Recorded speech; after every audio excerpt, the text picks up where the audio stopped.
In this clip from a full-length interview that will be posted within a week, I am talking to Justin Trottier. In 2005, at only 22 years of age, Justin was a founding member of the University of Toronto's Secular Alliance. In this video, he talks about how a small campus group ended up giving rise to the biggest, most influential atheist and secularist activist organization in the country, sprouting up chapter after chapter, coast to coast.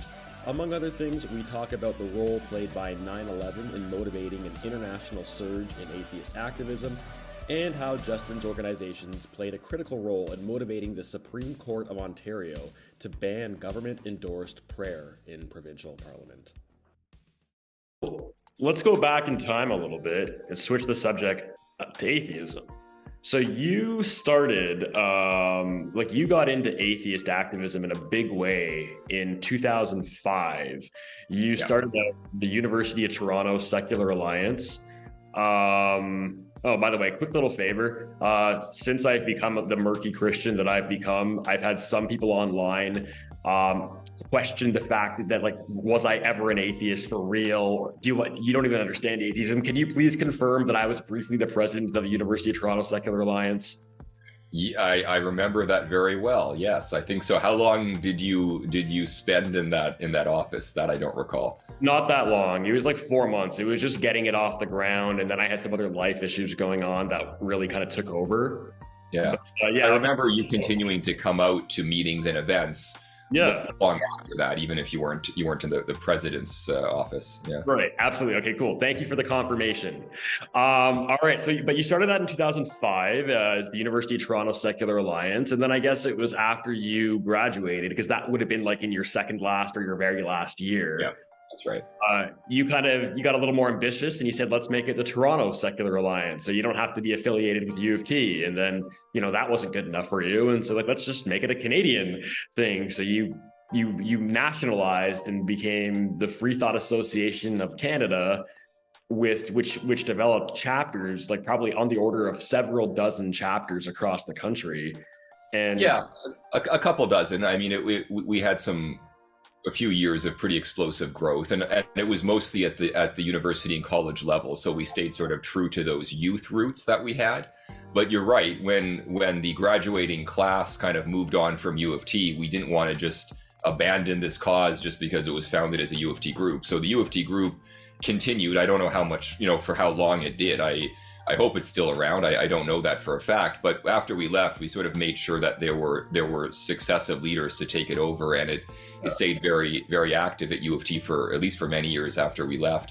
And then we went on, those of us involved in founding these organizations, to create the citywide and then eventually a nationally incorporated charity. We eventually received charity status for Free Thought Association of Canada, so that allowed us to raise some money and to do some big events. We did the Atheist Bus Campaign. That was a Free Thought Association of Canada initiative under our charitable leadership. Did some billboard ads, did a lot of public education events, worked with the campus groups in some sort of coalition of advocating organizations. And then we also, the same group, more or less, founded another organization you haven't mentioned yet, Canadian Secular Alliance. This was, probably wondering why so many different groups. Well, because we wanted to do political advocacy in a big way, and at the time charities were limited legally in terms of how much politics they could do. That's actually changed. There's been some important charity law reforms, which I don't have to get into right now, but at the time that was a real limiting factor. So we set up a separate non-charitable arm called Canadian Secular Alliance, and we actually intervened in some Supreme Court of Canada cases as the CSA. So one of the most monumental cases was around public prayers, whether it was acceptable to have a public prayer, whether it was Christian or non-denominational, what have you, within a government setting. So what was happening was a lot of cities were opening their proceedings with prayers, and our feeling was that this created an unfair advantage for the religious on city council or among the electorate. And we're actually involved in a number of efforts to support local citizens who sued their cities to try to stop the prayer. And anyways, this went up, the appeal process to the Supreme Court, and we intervened. A number of other organizations did as well. Supreme Court came out with a landmark decision: no more prayers at municipal government meetings, and that's now the law of the land.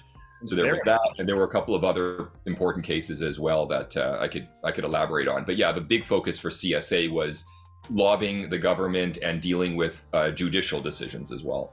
And I think so, like, I'm sure a lot of people watching this will be religious, and that might rub them the wrong way. But I guess the way I would ask them to consider it is, when you're doing like a government sanctioned public prayer, like in the Senate or in the Parliament or whatever, it kind of comes off as a national endorsement of like religion or theism. And if you're religious, that obviously doesn't bother you. But imagine if your government was to start like making it a regular thing at the head of Senate hearings, saying, you know, we all just want to acknowledge that there is no God, and anyhow, let's get on to the proceedings. So just to show how, like, on the other shoe on the other foot, like you can see how it's one of those things where I think it's just fair to keep a firm separation of church and state.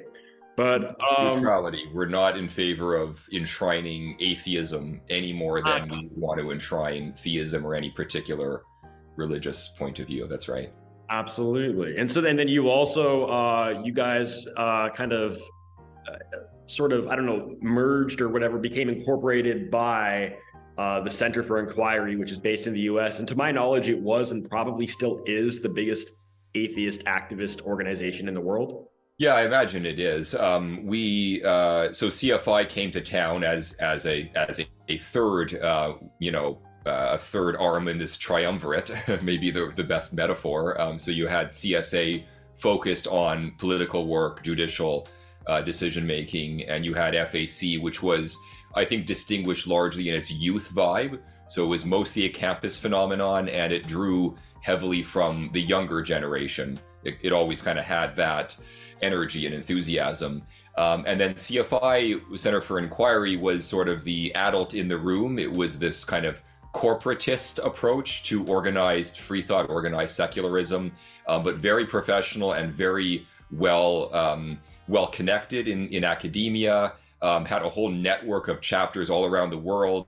Yep. This was the organization that birthed such important projects as the Committee for Skeptical Inquiry, which Carl Sagan was a founder of, and E.O. Wilson and Isaac Asimov. So it had really like leading lights of the day who were involved in, the skeptical arm, the humanist arm, published a whole bunch of magazines. I assume they still do. I'm not as involved now, but Skeptical Inquirer is one of the leading ones, Humanist Inquirer. So there are all these magazines and publications, and it had a book publishing arm as well called Prometheus Press. So it was very involved in many different areas, maybe probably overextended. If anything, we used to have debates about whether we're doing too many things, but the point was there was a sense of that, religion has dominated in so many spheres for so long that it needed an important antidote. It needed another perspective to be introduced into the public square in as many different modes as possible. And that's why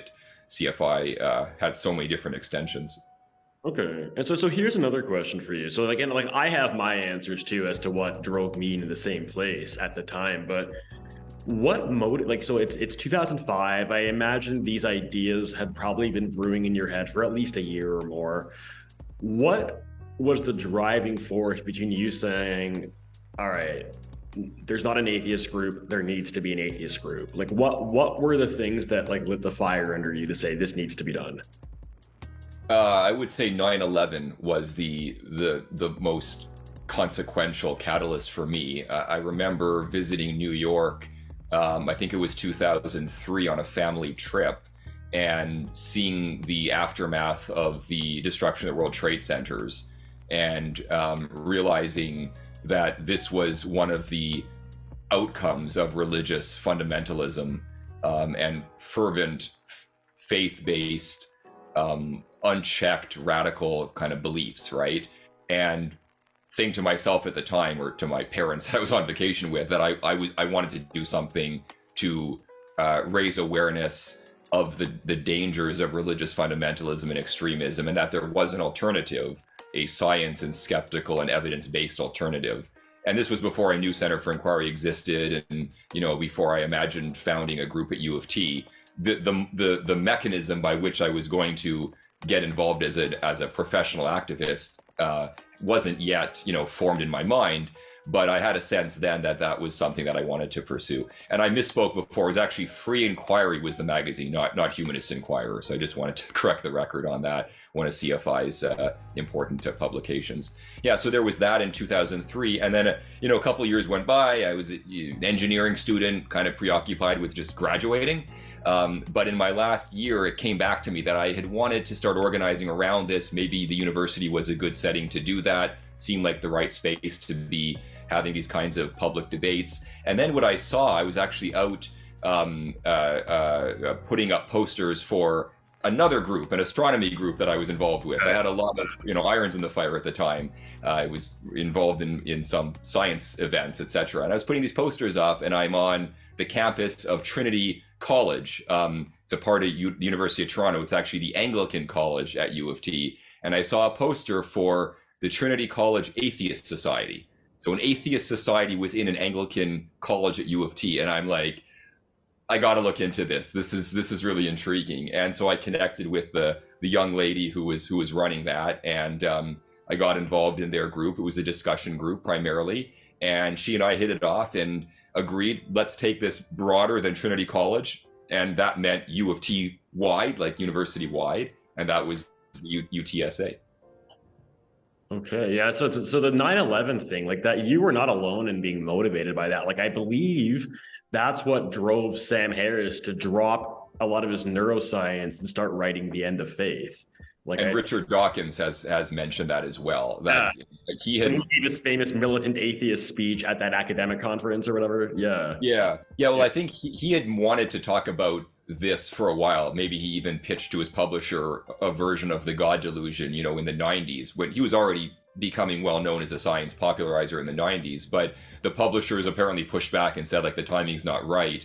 After 9/11, he insisted that this was a book he wanted to have see the light of day, and then it was published a few years later. So yeah, that's definitely a catalyst for many of the leaders in the movement. Yeah.